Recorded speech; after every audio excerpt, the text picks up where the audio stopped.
What are some of the main reasons that these annihilation events occur, at least as you trace out in these historical episodes? Well, you have to look at the attack and the nature of the attacker. If you start with the attacker, usually the attack don't really understand who the attacker is, or they miscalibrate. So Alexander is 21 years old, and they have been dealing, the Greeks, for 20 years with his father, Philip. He's the one that created the Macedonian army who invaded Greece, who was successful. They have seen Alexander 3 years earlier at the Battle of Chaeronea, but he's 21. And when Philip is assassinated, they even think he got killed. They're not even sure he's alive. There's all these claimants with much more age and experience to the Macedonian throne. And then even when he seems to inherit the kingdom and is going to march on their rebellious city, they think that he's the student of Aristotle, and that he's a man who believes in the brotherhood of the brotherhood of man. That's what his propaganda is, and that he wants to unite all the Greeks in the League of Corinth to go invade the Persians and pay them back for Marathon, Salamis, Plataea, the invasions of Greeks. So they don't know who he is.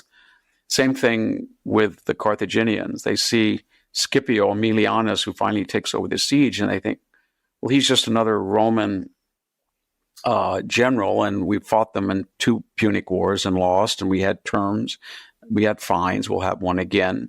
And he's a man of letters. He's accompanied by the intellectual historian and Roman historian Polybius.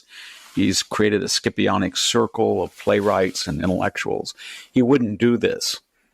And the same thing with Mehmed. He's just a 21-year-old kid, and they said, we dealt with his father, we dealt with his great-grandfather, we know how to deal. They have concessions here in Constantinople. He wouldn't do this. He's got a big library. He says he's the successor to the Caesars. And Cortez, they didn't know who he was. They didn't know if he was a god at first or he was a superhuman, but they looked at this paltry little army, and they had no idea who they were dealing with, 500. And then at no time in the 2-year conquest was there more than 1,500 Spaniards at any one time. And there was probably 300,000 Aztecs in the main city and 4 million in the empire. And what they didn't realize is they weren't dealing with the pilgrims, families from Britain that were on their way to North America. They were dealing with the most accomplished warriors in Europe at that time, who had been fighting Muslims in the Reconquista for 200 years. They'd been fighting Venetians. They had been fighting Florentines. They'd been fighting almost every type of Italians. And they'd been fighting the Ottomans. And so when they got to the New World, they were dealing with master swordsmen, Spanish steel, Toledo blades. They had no idea what they were up against. And so the same thing is true of the Constantine the 12th and the Byzantines. They thought, well, Mehmet wouldn't do this. He just wouldn't do it. There's too many advantages. So they misinterpret the attacker and what his intentions are, and then they themselves are living on the fumes of past ascendance, glory, power. So the Byzantines say nobody has ever in the history of the city taken the Theodosian walls. It's absolutely impossible. It's the greatest fortifications in the history of the world. It's a tripartite killing system. And indeed, even in the Fourth Crusade, the Crusaders couldn't break through the land wall. Just a fluke, they went in through the sea walls. Carthage had the most impressive fortification in the ancient world, much more impressive than the Roman walls.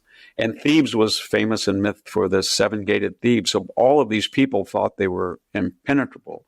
The Aztecs had even a more sophisticated defense. It was sort of like Venice, with a series of locks and canals on a huge lake. And they thought that no one can ever get into Tenochtitlan because we can control the access and flood people or trap them on the causeways. So there was a sense on the attack that they never said to themselves, are we more powerful than our ancestors? Are we in ascendance? Are we descending? Do we still have the ability to fight? They didn't understand that at all. They were very naive. All of them were. The Carthaginians were given an ultimatum by the invading army and said, turn over all your weapons and we will come to terms with you, and we can have an armistice. They did.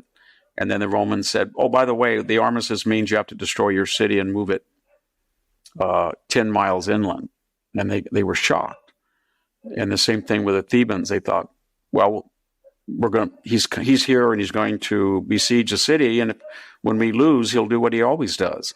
He'll give us terms. He had no idea that he was going to destroy the city, even though he warned them he was. So there's a lot of, and I think that's true. That paradigm is applicable today too. I think people say, well, Putin and people in the Russian parliament have threatened nuclear weapons, especially, but they would never do it. They would never do it.